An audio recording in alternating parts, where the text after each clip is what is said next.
El día de hoy nos interesa hablar de nuestra imagen del universo. Hoy, básicamente, la primera pregunta que yo querría hacerles es, vamos a ver, no es como para que la respondan, no es, en ese sentido es meramente una pregunta que trata de ser como una especie de invitación al tema, ¿verdad? Pero el punto es, ¿ustedes sabían que ustedes tienen un modelo de explicación del universo? Tal vez no sea tan sofisticado como el modelo de explicación del universo que tuvo Stephen Hawking, aquí este señor que está aquí en esta silla de ruedas, que murió hace unos pocos años. Tal vez no sea tan sofisticado como una teoría cosmológica, pero todo mundo tiene en última instancia ciertos parámetros de referencia a partir de lo cual podemos decir que tenemos una imagen de mundo. Y aquí cuando digo mundo, quiero decir todo lo que existe, universo, ¿verdad? Es una manera muy metafórica de hablar, ¿verdad? Entonces, la idea es que hoy tratemos de ver esto de los modelos explicativos y también tratemos de ver nuestros propios modelos explicativos. Esto es importante. Ok, vamos a ver. El punto es, ¿qué sabemos del mundo que nos rodea? Otra manera de preguntar esto es, ¿cómo entendemos el mundo que nos rodea? ¿Verdad? Porque hoy hace hoy que en la clase yo les decía que muchas veces damos por descontado un montón de cosas. Damos por descontado que nos acostamos en la noche y que al otro día cuando nos levantemos de nuevo va a salir el sol, va a haber claridad y de nuevo después de un tiempo se va a volver a hacer de noche. Pero ¿cómo es que lo sabemos? ¿Cómo es que lo entendemos? ¿Cómo podemos explicarlo? ¿Qué preguntas nos surgen de eso? O también una pregunta importante. ¿Por qué ya no nos surgen preguntas para lo que cotidianamente hacemos? ¿Verdad? Hay una manera de verlo, ¿verdad? Y esto de estar haciendo preguntas todos los días y siempre es muy cansado, ¿verdad? Uno deja de hacerse preguntas de las cosas que de alguna manera le funcionan. Hoy hace 8 veíamos el ejemplo de los niños y las niñas pequeñas que cuando están pequeños preguntan todo ¿por qué? ¿Por qué? ¿Por qué? ¿Por qué? ¿Por qué? Y es ¿por qué al cuadrado? ¿Y por qué al cubo? ¿Y por qué? Etcétera, etcétera, ¿verdad? El asunto es que nosotros estamos acostumbrados y acostumbradas a ya no hacer preguntas, ya a la edad de ustedes, es más, ya mucho antes de la edad de ustedes, ¿ya? ¿Por qué? Porque uno se acostumbra a que la mejor manera de operar en el mundo es a tratar de simplificar todas las respuestas de la manera más eficiente posible, entre otras cosas, para facilitar la operación en el mundo. A ver, les hago una pregunta y nada más piensen, ¿verdad? Pero, ¿cómo se bañan ustedes todos los días? No sé si esa pregunta ya se las había hecho, ¿verdad? Pero, ¿cómo se bañan ustedes todos los días? Vean, les aseguro que la mayoría de ustedes es más que probable que todos los días se bañen de la misma manera. O sea, no les voy a preguntar qué se mojan primero, ni qué se mojan de último, o qué no se mojan, digamos. Pero el punto es, muy probablemente algo tan cotidiano como el bañarse, muy probablemente ustedes lo resuelvan de la misma manera todos los días. No es que ustedes dicen, bueno, hoy es el segundo viernes del semestre, hoy el baño tiene que ser importante, ¿ya? Hoy tiene que ser... No, ¿por qué? Porque no tiene sentido. No tiene sentido. Lo mejor es simplemente implementar el baño como algo que ocurre y que ya tenemos que salir de la misma manera a vestirse. Muy probablemente ustedes se visten de la misma manera. O sea, ustedes generalmente se ponen la camiseta de la misma manera todos los días. ¿Ah? O los pantalones o la faja. Los zapatos, muy probablemente. ¿Por qué? Porque no tiene sentido estarse preguntando por esas cosas. Y eso pues, es obvio también. Tiene razón. Pero el punto es, llega un momento en el que uno deja de hacer preguntas. Y absolutamente todo empieza a funcionar así, como automáticamente. ¿Por qué? Porque ya sabemos que el mundo opera de esa manera. Bueno, el punto es, en la introducción del libro de Stephen Hawking, Carl Sagan nos dice que hay una gran importancia en el hacer preguntas, ¿verdad? ¿Cuál sería esa pregunta? ¿Cuál es esa importancia según Sagan, ¿verdad? Y la pregunta también, si esto tiene alguna validez para nuestra cotidianidad. Entonces, hay dos grupos a quienes les tocó resolver esta pregunta. Entonces, abro el micrófono para ustedes, grupo 1 y 2. ¿Qué me dicen ahí?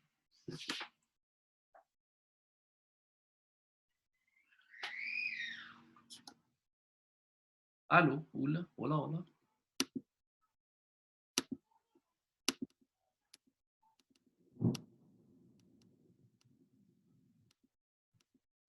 Hola, ¿me escuchan?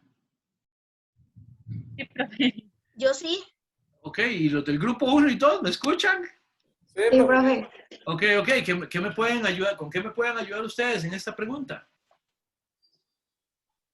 Bueno, profe, nosotros estuvimos hablando que el cuestionarse y el hacerse preguntas es importante tanto por el desarrollo, digamos, tanto individual como en conjunto de la sociedad y que realmente las preguntas a veces damos todo como por hecho y es como es así y ya.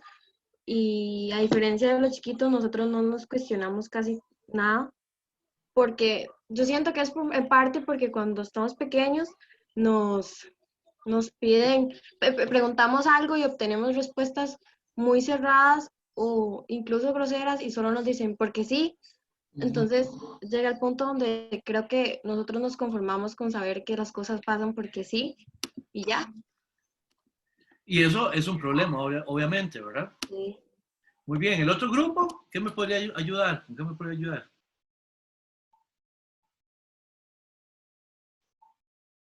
Ok, Briana está escribiendo, dice que no puede hablar porque está lloviendo mucho. Entonces, Briana, si fueras tan amable, tal vez lo puedes escribir ahí en el chat y yo me encargo de irlo leyendo. Ahora, si ese es el caso, entonces mientras Briana escribiera, yo les puedo hacer una pregunta también. O sea, ¿por qué pregunta uno? ¿Por qué?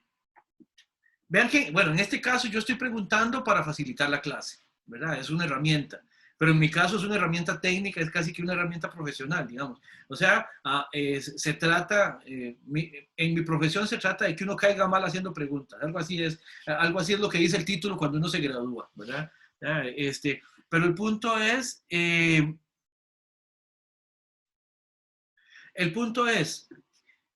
¿por qué hacemos preguntas? ¿Verdad? ¿Por qué? ¿Alguien, Por alguien? curiosidad, para Por aprender cosas nuevas, para aclarar como dudas. Hacemos preguntas para saber, evidentemente, claro, claro. Adelante, Milena. Bueno, para mí la importancia de siempre estar pensando y tener preguntas es porque, como digo, de ese modo los humanos podemos seguir avanzando. Nos preguntamos cómo podemos llegar hasta ese planeta o por qué este planeta se rige así o el universo así. Entonces, con esas preguntas pueden surgir otras teorías y uno puede sacar información de las mentes de diferentes científicos que tienen como ideas diferentes o parecidas y así uno se va formando y pues así va avanzando. Sí, esa es la idea. Uno pregunta lo que no sabe. Vamos a ver, y díganme si no, cuando en esta era tecnológica en la que estamos, la verdad es que también tenemos como una especie de lujo. Y es que cuando no sabemos algo, simplemente abrimos el celular y le ponemos ahí cualquier pregunta, ¿ya? Y es casi como preguntarle a alguien, ¿verdad? O sea, ¿en qué año nació Stephen Hawking? Y ahí estará, ¿verdad? Esteban. Sí, buenas, profe. Bueno, nosotros en nuestro grupo hicimos una discusión ahí y llegamos como a una conclusión de que la importancia de hacer preguntas es aceptar el hecho de que nosotros no sabemos nada y no sabríamos nada si alguien anteriormente no nos lo hubiera enseñado. Y digamos, es importante hacer preguntas para no quedarse a uno con la duda, como lo hacen, como le dijo usted, los niños o cualquier persona, digamos. Y digamos, hacer preguntas es para no vivir en ignorancia. Sí, En la claro. ignorancia, como ya dije, del hecho de que no sabemos nada, si no preguntáramos. Claro, queremos comprender algo, queremos avanzar en algún momento, de alguna manera, decía Milena, a quien le voy a dar la palabra después de leer lo que dice en el chat. Dice Briana, gracias Briana, hacer preguntas nos permite emprender una búsqueda de respuestas a lo desconocido y un acercamiento a lo que consideramos como la verdad. habría que ver qué significa verdad ahí, ¿verdad? A estar conscientes de nuestra realidad y lo que nos rodea, por ende, dándonos una mejor comprensión de nuestra existencia como tal y lo que podamos construir con ello. Vamos a ver, en diferentes conferencias, Carl Sagan siempre andaba diciendo que él se ha topado con un montón de preguntas interesantísimas a partir de preocupaciones infantiles. Los niños generalmente tienden a generar unas preguntas que son muchas veces difíciles de contestar. Por eso lo que en algún momento decía alguien de que terminaban a uno diciéndole no, porque sí y punto, ¿verdad? Entonces, en ese sentido, la importancia de preguntar no debería quedarse ahí y simplemente partir del hecho de que todo ya está respondido de alguna manera. Milena, por favor. Profe, con eso que usted acaba de decir, ya tengo ahora 2 puntos. Vea, con lo que usted dijo al principio de por qué cuando éramos niños sí nos preguntábamos todo y ya no. Bueno, ya todo el mundo de niños se preguntaba esas cosas, pero hay varias veces que los padres de uno lo regañan a veces por preguntar tanto o le dicen porque sí, y yo me acuerdo que yo antes preguntaba mucho así, me decían, Milena, ay, porque eso es así, ya, no le dé tantas vueltas al asunto. Y bueno, y creo que por eso también dejé de preguntar tanto así. Bueno, me lo sigo preguntando, pero ya no se me da como penita preguntarle.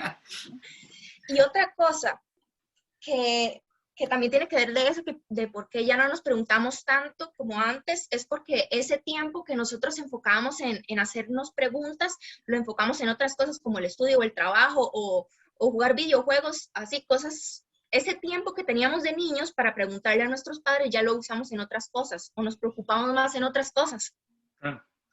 Ahora, yo les voy a confesar algo. Yo tengo una nena de 4 años, ¿eh? Y yo estoy precisamente en ese momento estamos en ese momento en el que la nena pregunta por todo. ¿Y por qué tal cosa? ¿Y por qué tal otra? ¿Y por qué esto? ¿Y por qué lo otro? Y no para.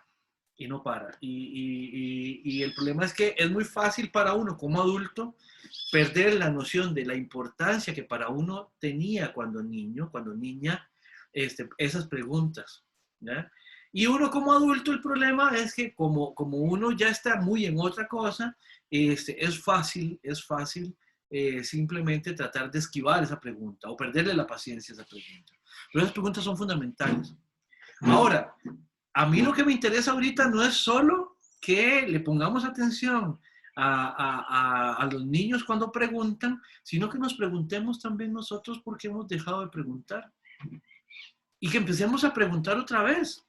Y obviamente ya habrá preguntas que no es que vamos a estar yendo donde nuestros papás otra vez, sino que ya son preguntas también para nosotros mismos, para nosotras mismas, para nuestras carreras, para nuestros intereses, etcétera, etcétera. ¿Ya? El punto es, una introducción a la filosofía, como lo sería este curso, tiene necesariamente que ser una invitación a la pregunta. ¿Ya? En filosofía nos dedicamos a eso, a hacer preguntas. También damos respuestas, pero yo creo que el peso más importante tiene que ver con la pregunta. Ahora, en relación con eso, ¿qué nos preguntamos de las cosas que tenemos al alcance todos los días? ¿Por qué dejamos de preguntar? ¿Verdad? Vean, por ejemplo, acá, la imagen que yo les pongo acá es del chirripó. ¿Verdad? Esos son los crestones del chirripó, ¿verdad? ¿Qué es lo que pasa? Yo no sé si alguno de ustedes o alguna de ustedes habrá ido al chirripó. Yo nunca he ido. Yo sé que si yo llego a ir al chirripó, tener esos crestones ahí al frente le pone a uno los ojos como platos, ¿verdad? Uno abre los ojos y uno debe estar ahí completamente al borde del éxtasis casi, porque es algo que uno, digamos, no lo tiene integrado en su cotidianidad. Entonces ahí es muy fácil ese extrañamiento, esa pregunta, ¿verdad? Pero la idea es, ¿cómo hace uno para volver a preguntarse por cada cosa? Ahora, el ejemplo que yo les puse era demasiado banal, tal vez. O sea, no es tampoco que uno de verdad tenga que preguntarse o que preocuparse todos los días de cómo me baño. El punto es que ojalá no todo en cada uno de los días funcione con esa mecanicidad que funciona el cómo me baño todos los días. Bien, ahora, una vez que ya uno empieza a hacer preguntas, uno empieza a acumular información, ¿verdad? Eso es importante porque al final de cuentas uno empieza a generar explicaciones del mundo. Ahora, el punto de esto, ¿para qué nos sirve preguntarnos las cosas? ¿Ya? Bueno, en última instancia es para poder terminar explicando algo. Entonces, grupos 3 y 4, para ver si ustedes me ayudan con la pregunta que les tocó a ustedes. ¿Qué sería un modelo del universo? Y si tenemos y usamos modelos del universo actualmente. Grupos 3 y 4, si son tan amables.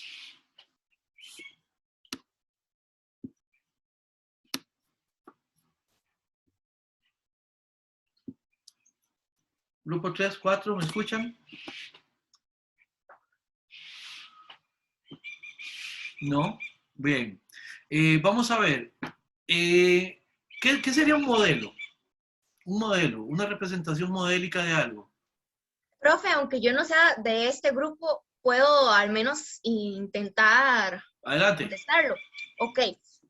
Un modelo del universo. O explicativo, Es un como modelo decir, explicativo en una general. forma. Ajá. Sí, sí. O un modelo en general, no solo el universo. Ok, como nosotros vemos algo, nuestra forma de pensar de cómo es algo. Algo así por el estilo. Cada quien puede tener un modelo diferente de pensar de cómo es el universo, así. Y bueno, hay un montón de teorías. Sí, vamos a ver. Un modelo básicamente es una representación que tenemos sobre algo, ¿verdad? Por ejemplo, cuando queremos explicar cómo funciona, cómo opera algo, entonces uno lo que hace es que genera un modelo que reproduzca esa realidad, ese objeto, esa circunstancia que queremos explicar. ¿Por qué? Porque generalmente la realidad o aquello que estamos tratando de explicar es muy complejo. Y para poder explicarlo, lo que hacemos es que lo convertimos en algo así como un constructo explicativo, sí, el modelo es básicamente lo que les decía, una representación que nos permite lidiar con eso que queremos explicar de una manera más fácil que lo que tenemos que hacer cuando lidiamos con eso en la realidad. En el chat, Jacob nos dice que es un conjunto de reglas que relacionen las magnitudes del modelo con las observaciones que realizamos. Sí, cuando el modelo es medible, digamos, efectivamente. Okay. Hay algo importante, nada más termino de leer lo que dice Jacob. Existe en nuestras mentes y no tiene ninguna otra realidad. Sí, efectivamente, el modelo existe como un conjunto de conceptos que nos permiten hacer remisión a esa realidad. Sí, efectivamente, el modelo es conceptual. Esa afirmación es bastante buena. Jacob, ¿usted de qué área es? ¿Qué estudia?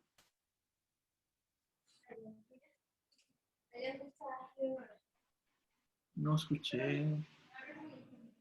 Bueno, alguien quería la palabra, disculpen. Profe, modelo también, bueno, yo tengo un ejemplo más o menos para ejemplificar un modelo.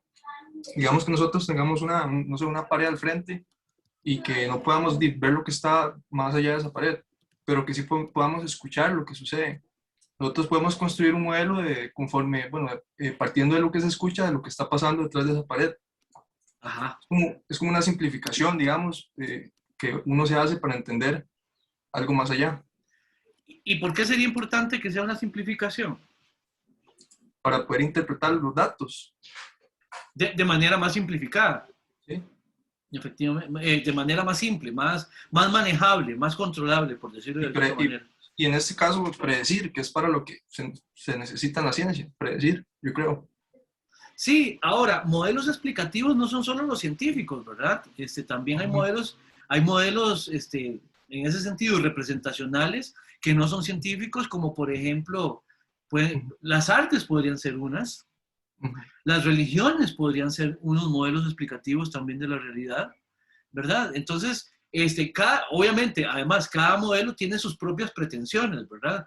El modelo religioso y el modelo científico tienen pretensiones que son distintas, porque además podemos decir que parten de supuestos que son distintos. tienen metas distintas también, ¿verdad?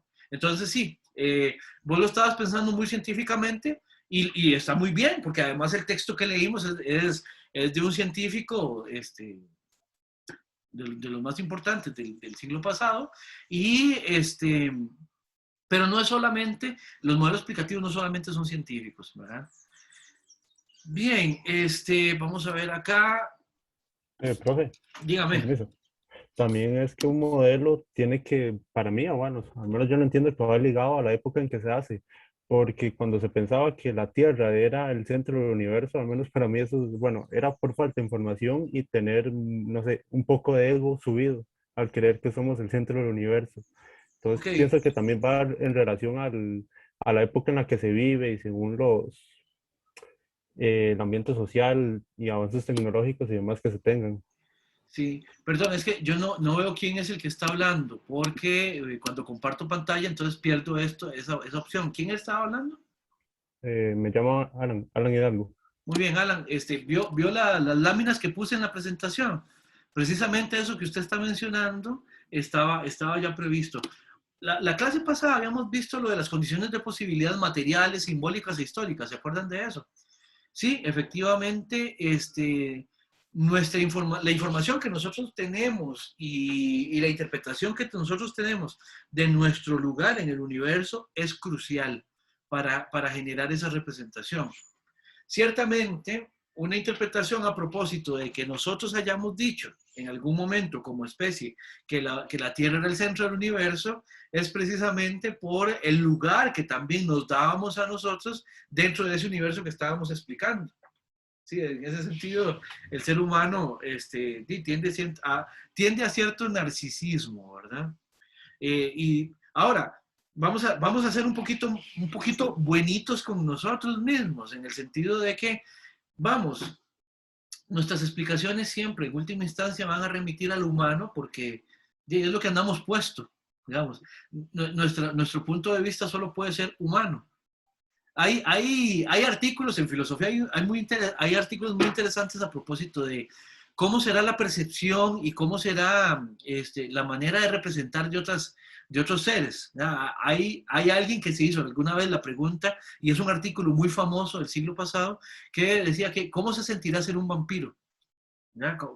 ¿Cómo se sentirá ser un vampiro? Y entonces ahí lo que se está tratando es de desplazar la observación que uno podría hacer si es que uno fuera un vampiro. Pero uno siempre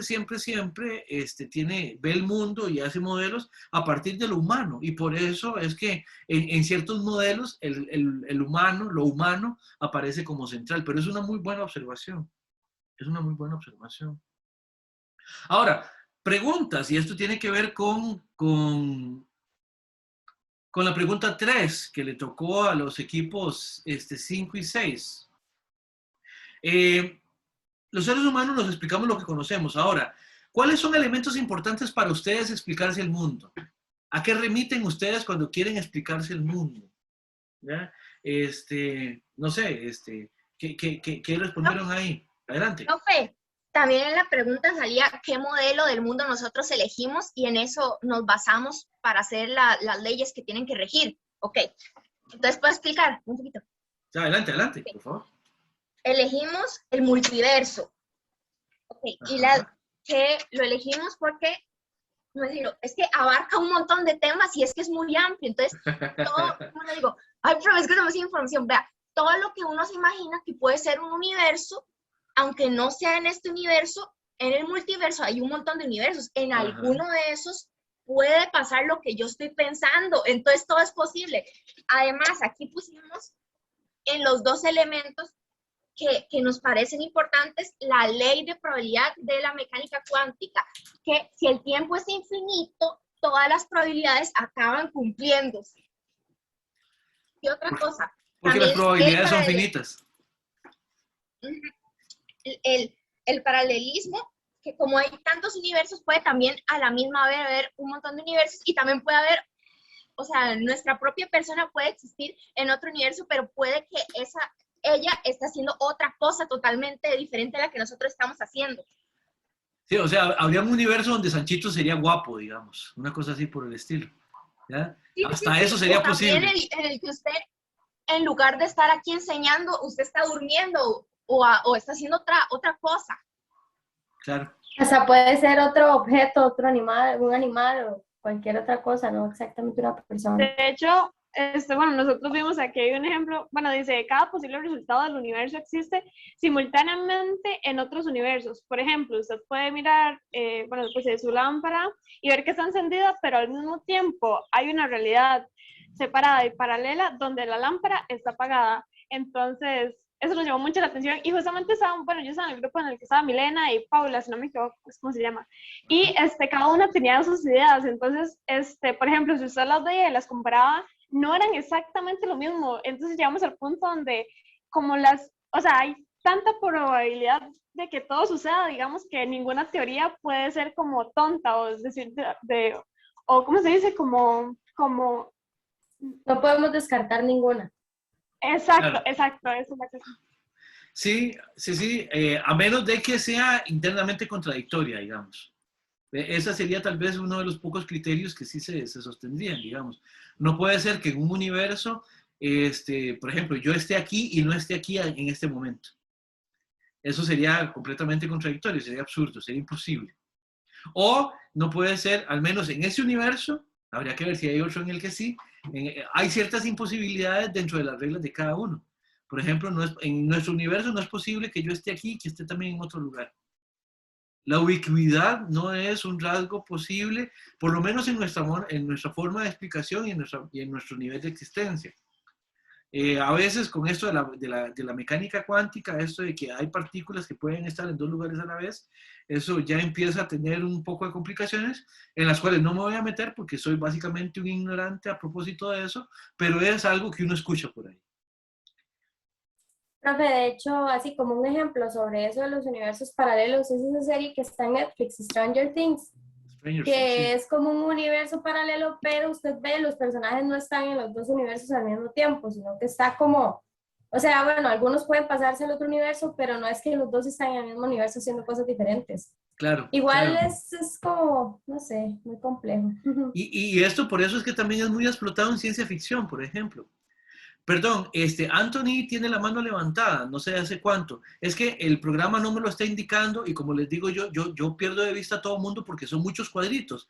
Entonces, vean, pierdan cuidado, no estén con la mano levantada y si tienen la mano levantada y no les doy la palabra, métanse, abran el micrófono y con toda confianza.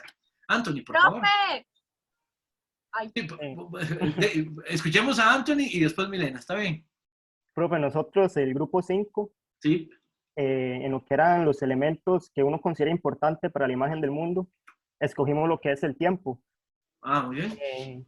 En lo que es, bueno, lo vemos de dos formas. El tiempo en manera global, que nosotros lo que decimos es que el tiempo, nuestro tiempo, inicia con el principio del universo, como venía en el texto. Ajá. Y también que lo podemos ver en lo individual, como en lo que es el mundo de cada persona, que es el tiempo que vivimos aquí, que es según las experiencias que vivamos, lo que uno hace con ese tiempo. Claro. Y también escogimos lo que era el conocimiento y la creencia, ya que uno ve el mundo dependiendo de los conocimientos que uno tenga y también dependiendo del creo, de lo que uno crea o no. Entonces también con eso uno puede ver el mundo de forma diferente que los demás.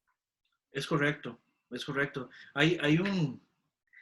Ver el mundo con esos ojos, dijiste, ¿verdad? Eso me llama mucho la atención. Hay un capítulo, bueno, a mí me gustan mucho las series y las películas y todo esto.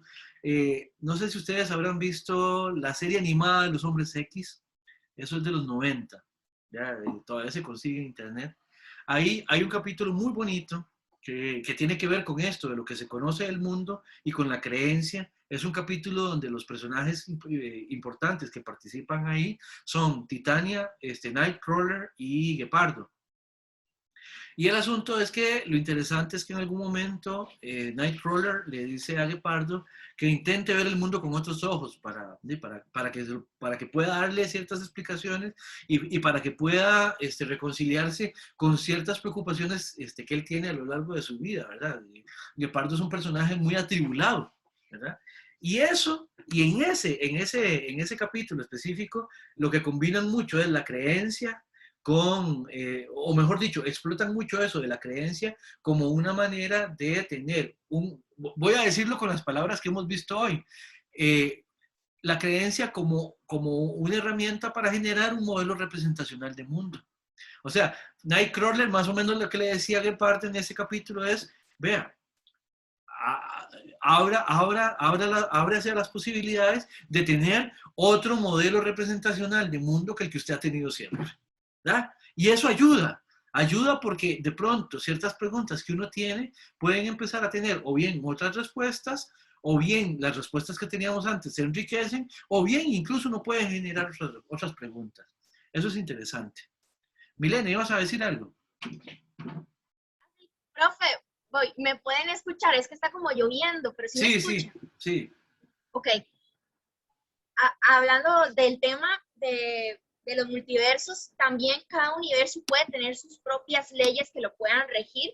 Y también me preguntaban, no sé, ¿qué opinan ustedes o qué opinan de eso que usted había dicho, que no se pueden contradecir? Pero en otro universo donde las leyes no funcionen como aquí, sí se podría contradecir o algo así. Vamos a ver, lo que le podría decir, Milena, es que, vamos a ver, nosotros no podríamos generar una explicación a partir de reglas de pensamiento que no sean las que tenemos nosotros, ¿verdad? O sea, si nosotros, por ejemplo, se lo pongo así, ¿vieron la película Interestelar? Sí, de Nolan. Sí, con Matthew McConaughey. Ahí intentan hacer algo hacia el puro final, que es cuando el personaje se mete a una realidad, podríamos decir que es otra realidad que la nuestra, y en esa realidad él algo así experimenta más de 3 dimensiones. Ya, ustedes vieron que esa parte la filmaron como algo muy extraño. Vean, y lo que querían era representar, creo que eran 5 dimensiones, si no recuerdo mal. Pero el punto es, ahí el gesto interesante de la película es tratar de representar algo que es irrepresentable. ¿Por qué? Porque los seres humanos solo entendemos 4 dimensiones, que son las dimensiones espaciales más la dimensión temporal, que es esta amalgama espaciotemporal que es mediante la cual nosotros conocemos el mundo. Entonces, el asunto, Milena, para responder a tu pregunta es que si hay otros universos que funcionan con reglas alternativas a las nuestras, nosotros ahí no funcionamos, ahí no podríamos entender qué es lo que está pasando, porque nosotros sabemos y podemos lidiar con las reglas de nuestra realidad. En otro universo donde las reglas operan distinto, nos perderíamos. Es como, por ejemplo, si a uno... Vuelvo a otra película, ya no tan buena como Interestelar. Bueno, Interestelar a mí me terminó defraudando por cursi, pero eso es otra cosa. El asunto es, en otra película más banal, por ejemplo, la de Ant-Man, la de Marvel, cuando ellos se reducen tanto, que la perspectiva enfrente de una partícula es completamente otra. Bueno, ahí también hay como una suposición de lo que sería poder ir e interactuar en ese mundo subatómico. Porque nosotros ahí solo lo que podemos hacer es una ficción, porque nosotros no sabemos lo que es vivir ahí y en esas dimensiones. ¿Por qué? Porque nosotros vivimos en otras.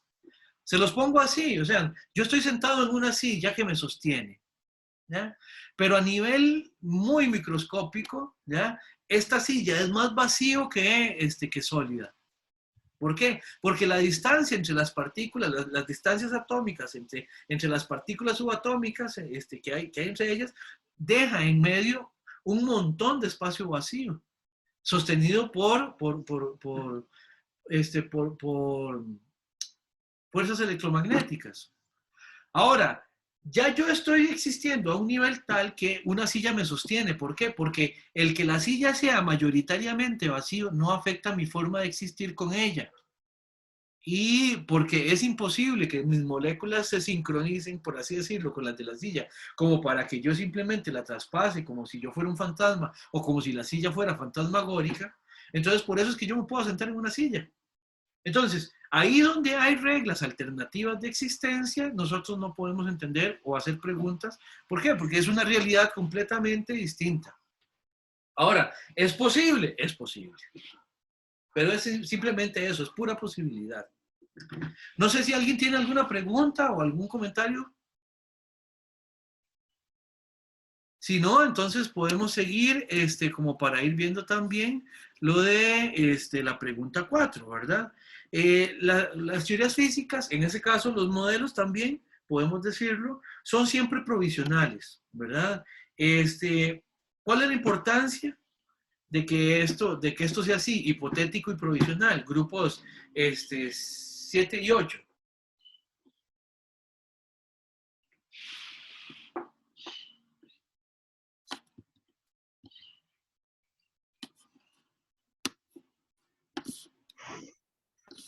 ¿Me escucha? Es que está lloviendo. Sí, Mónica, la escuchamos. Se corta un poquito, pero sí la escuchamos. Ah, ok, bueno, ojalá me puedan entender. Es que, bueno, la lluvia. Bueno, nosotros lo que hablamos era de, bueno, esta cita que, bueno, nos puso, que todas las teorías siempre son provisionales. Y hablamos de que es muy importante, bueno, él habla ahí de un señor, bueno, no me acuerdo en realidad cuál era el nombre, que estaba hablando sobre el universo y que otra persona hablar de otro pensamiento que ella tenía de su universo. Y ahí es donde viene, yo creo que este pensamiento, que las teorías siempre son provisionales porque siempre están en constante cambio. Y, por ejemplo, ahorita con las que se acaban de mencionar, por ejemplo, el multiverso y todas las teorías que ahora se están formando, a lo largo del tiempo siempre han tenido cambios, incluso cambios completamente drásticos. Y ahí es donde viene el concepto de la hipótesis, que son las teorías, bueno, sí, las teorías que no han sido completamente comprobadas. Claro. Claro. ¿El otro grupo? ¿Algo que quieran aportar?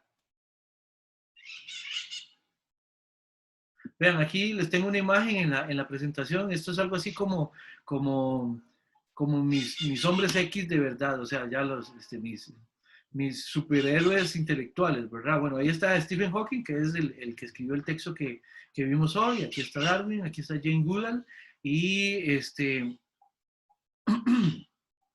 ay, perdón, me salió un mosquito. Y aquí está Marie Curie, ¿ya? Que son, por ejemplo, desde el punto de vista científico, personas que a mí me ha impresionado mucho el trabajo que han hecho, y cómo han hecho avanzar el conocimiento. El otro grupo, aquí nos colabora con la respuesta. Profe, ¿se me escucha bien ahí? Sí, señor. Ok. Cualquier cosa si se me corta, algo así, es igual, Sí, está lloviendo aquí. Así es, así es. Bueno, nosotros pusimos que la importancia de que las teorías sean hipotéticas es que al no haber nada seguro, siempre se va a estar buscando algo más de lo que ya se tiene explicado o que está dentro de la teoría. Claro. Y que si a eso le sumamos la posibilidad de que se puede explicar una hipótesis usando como base los diferentes puntos de vista de todas las personas o de que cada mente tiene, eso permite como la interpretación de una teoría de diferentes formas y eso se expande también la capacidad que tendría o el impacto que tendría esa teoría en una persona. Claro, claro, claro. Ahora, vea esto del impacto que usted dice, tiene que ver también con que cuando uno tiene una manera de explicar el mundo, eso genera de alguna manera algún nivel de seguridad. No sé si coinciden conmigo. Ahora, el punto con que las teorías siempre son provisionales e hipotéticas, tiene que ver también con el hecho de que nosotros no dejamos de preguntar. No dejamos de preguntar. De hecho, les cuento una anécdota científica o histórica. Los átomos se llaman átomos, eso es un nombre que surgió en la antigüedad, porque se consideraba que eran esos elementos mínimos que componían la realidad y que no se podían desarmar, por decir así. ¿Ya? De hecho, el átomo lo que significa es indestructible, o sea, algo que ya no puede separarse en partes, algo que no tiene partes. De hecho, eso es lo que significa la palabra átomo. Pero se ha probado a lo largo del tiempo, hoy sabemos que hay partículas subatómicas y que los átomos realmente están compuestos por otras cosas. Entonces vean cómo, por ejemplo, una pretensión explicativa que trataba de decir, no, este ya es el momento definitivo, ya más que esto, no podemos ir desarmando la realidad para explicarla, y por eso a esto le vamos a llamar átomo, ¿ya? Hasta eso probamos que se podía ir más allá de eso. Y el conocimiento siempre está avanzando y avanzando y avanzando, y en ese sentido es que considerar que el conocimiento siempre seguirá avanzando nos ayuda también a entender que cualquier cambio en la perspectiva con la que nosotros estemos explicando el mundo es esperable y en muchos sentidos también deseable. Y que está completamente bien cambiar las preguntas y cambiar las respuestas. Y que eso es más bien lo que nos permite cada vez generar mejor y mayor conocimiento. Al menos eso es. Y por supuesto que eso nos previene del hecho de asumir cualquier tipo de posición dogmática en cualquier tipo de ámbito de conocimiento. Bien, vamos terminando con la última pregunta, que veíamos lo de que Stephen Hawking decía esto, de que un modelo explicativo que trate de explicar el mundo como una cadena de tortugas que sostiene al mundo, para nosotros podría ser ridículo, ¿ya? Por ejemplo, no sé si ustedes han escuchado ahora que hay mucha gente que está metiendo presión con esto de que hay que abandonar la idea de que la Tierra es esférica, ¿ya? Los tierraplanistas. Y así, pues, hay muchas maneras de explicar el mundo. Ahora, el punto es, ¿cómo es que generamos nosotros seguridad del modelo en el que estamos? Porque yo se los digo, a mí me enseñaron en la escuela y en el colegio este modelo, básicamente. ¿Ya? Es el modelo heliocéntrico en el cual nosotros estamos en un sistema solar que se va moviendo dentro de una galaxia y dentro de ese sistema solar nosotros vamos girando alrededor de esa estrella central que es el Sol. Ahora, veámoslo bien.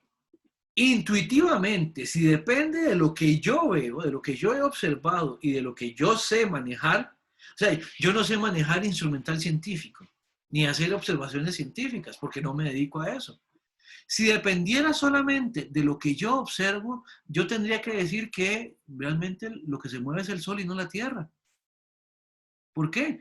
Porque yo la Tierra, salvo cuando se vienen esos meniones, pero yo la Tierra yo la siento más o menos estable, ¿verdad? O sea, entender esto, de que la Tierra va viajando a un disparate de kilómetros por segundo, en un sistema solar que se va moviendo a un disparate de kilómetros por segundo, en una galaxia que, etcétera, etcétera, etcétera, la galaxia también se mueve y todo esto.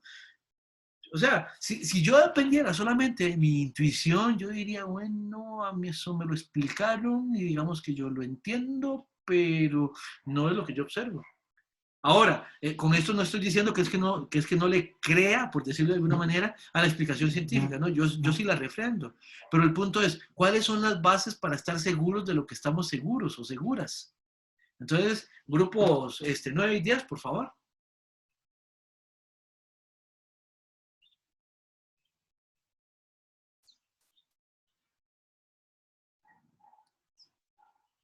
Bueno, mientras se animan. El punto es también que en el conocimiento que nosotros estamos viendo acá, que generamos, tanto filosófica como científicamente, el punto también es contar con criterios que sean de alguna manera sensatos, digamos, para poder entender el mundo y para poder verificar que efectivamente lo que decimos conocer del mundo se corresponde con cómo el mundo opera, con cómo el mundo funciona. Grupos 9, 10.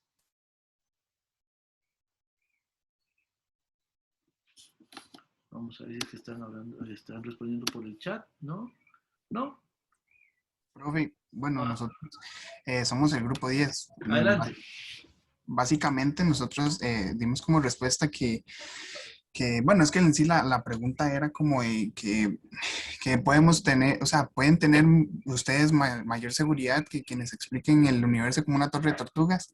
Ajá. Pues nosotros dijimos que nosotros es afirmativo, teóricamente, sí, porque nos basamos en libros y experimentos teóricos que han realizado algunas personas a lo largo de la historia. Sin embargo, ninguno ha logrado demostrar con exactitud mediante la práctica. Entonces, igual sería algo así como muy de incertidumbre, ¿verdad? Ninguno de ustedes, digamos, o ninguno de los libros. Bueno, ninguno de nosotros hemos Claro. tenido, sí. Claro. Sí, en ese sentido, los modelos de conocimiento también demandan de uno cierto nivel de confianza, digamos, uno... Y con respecto, profe, a lo de los tierraplanistas, Ajá. bueno, el conocimiento que básicamente, bueno, voy a hablar ya personalmente yo, es porque he visto como experimentos que han hecho varios científicos. Por ejemplo, uno es el de este científico colombiano que se llama Faber Bustos Garmiento, que él hizo un experimento de, creo que fue llenar poner una cámara en un globo prostático y dejarlo que se fuera, ¿verdad? Se elevara a tal punto en el que ya el planeta se veía como se iba agarrando ¿cómo se llama? De su forma redonda. La curvatura, sí. La curvatura del planeta, sí, correcto. Ok, bien. Pero el punto importante en esta pregunta era, ¿cuáles son los criterios mediante los cuales nosotros generamos seguridad o confianza en las explicaciones que nos dan? Es más, se los pongo así. Ustedes llegaron y se conectaron en algún momento a la reunión de Zoom, hoy hace 8, dejaron que yo me presentara, dejaron que yo les dijera que yo soy profesor de filosofía, dejaron que yo les diera ya 2 clases a estas alturas, y a ustedes les consta que yo sea lo que digo que soy. Sí, profe, de hecho entiendo su punto. De hecho, eso estábamos hablando los compañeros del grupo 10, que todas, era como muy, es un tipo de, como de paradoja, les decía yo a ellos, ¿verdad? Que siempre preguntamos que si será cierto eso. De hecho, aquí anotamos en la pregunta que nos basamos en conocimientos adquiridos por científicos u organizaciones con fines científicos, en los cuales nos brindan información que, entre comillas, es verídica. Ajá. Entonces, o sea, es una información que uno quizás, como por los medios que son reconocidos, por ejemplo, la NASA o no sé, quizás algunos científicos como lo fue Stephen Hawking o demás, uno dice, bueno, pues tiene que ser verídico, ¿verdad? Pero igual si uno se pone a analizar eso, uno, ¿qué pruebas tiene de que lo que nos están transmitiendo es verdad? Voy a decir algo y después voy a hacer una explicación analógica, que es lo siguiente. Bueno, el punto es que ustedes confían en que Sanchitos de verdad es un profesor de filosofía y precisamente porque de alguna manera ustedes dieron con Sanchitos a partir del respaldo de una institución como la Universidad de Costa Rica. O sea, en el quehacer que tenemos entre todos y todas, también es que generamos los criterios de control y de revisión de los conocimientos que tenemos. Y a partir de ahí es que uno es que puede generar esas confianzas. Por eso que para lo de las tesinas, siempre les decimos que es muy importante que busquen fuentes confiables. ¿Pero qué significa que sean confiables? Bueno, que tengan un respaldo en alguna comunidad académica generadora de conocimiento que sirva de garante, por lo menos transaccionalmente, porque lo que hemos dicho es, todas las explicaciones son hipotéticas o provisionales, ¿verdad? Entonces, en ese sentido, podemos generar por lo menos ese nivel de confianza. Milena, levantaste la mano. Sí, profe, acerca de por qué nosotros estamos tan seguros, bueno, a mi parecer, yo podría dar como un poco una idea. Que las personas confiamos en que alguien tiene razón porque somos ignorantes. O sea, puede que suene feo, pero es que es la única forma que encuentro para decirlo. Nosotros creemos que ese médico está diciendo la verdad porque nosotros no sabemos nada de medicina, porque somos ignorantes. Entonces vemos a alguien que, digamos, habla con muchos términos científicos, habla bien, no sé, hasta la apariencia, lo que viste también influye, pero es otro tema. Está hablando acerca de un tema que a nosotros nos preocupa en ese momento, aunque nosotros no entendamos, creemos que él tiene razón por la seguridad que él está diciendo lo que está diciendo, por así decirlo. Sí, sí, sí, efectivamente. Ahora, el punto es, vea que no es así como solamente así nomás, que alguien de pronto se inventa una manera de hacer cosas. O sea, por ejemplo, la medicina es una profesión que ya también reconocemos socialmente, culturalmente, etcétera, etcétera. O sea, son confianzas que se van creando también a partir de todo lo que generamos en conjunto como especie o como culturas, ¿verdad? También eso es importante. Valeria dice que muchas veces creer implica un acto de fe. Creer, propiamente hablando, sí, efectivamente, implica un acto de fe. Porque creer consiste en eso, o un acto de fe precisamente consiste en eso, en creer.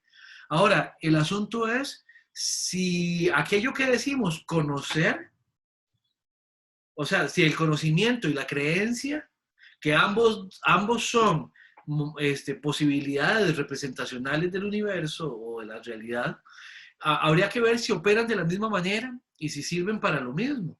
De repente no. De repente hay cosas que uno conoce y que porque las conoce no tiene sentido decir que las cree, ¿verdad? O sea, ¿cómo decirlo? ¿Cómo decirlo? O sea, yo sé, por lo que me han enseñado, digamos, que la suma del cuadrado de los catetos es igual al cuadrado de la hipotenusa. Yo eso lo sé, no lo creo, ya lo sé. Pero es que creencia y conocimiento también tienen sus ámbitos propios de operatividad. Entonces sí, Valeria, estoy de acuerdo con que creer implica un acto de fe, ¿verdad? Sí, y es una posibilidad explicativa de mundo. Bien, tenemos que ir cerrando ya. Les agradezco muchísimo la paciencia que tuvieron y especialmente con lo de la actividad. Permítanme un momento para ya ir parando la grabación. Profe, una última duda. Tranquilo, profe, no voy a hablar mucho.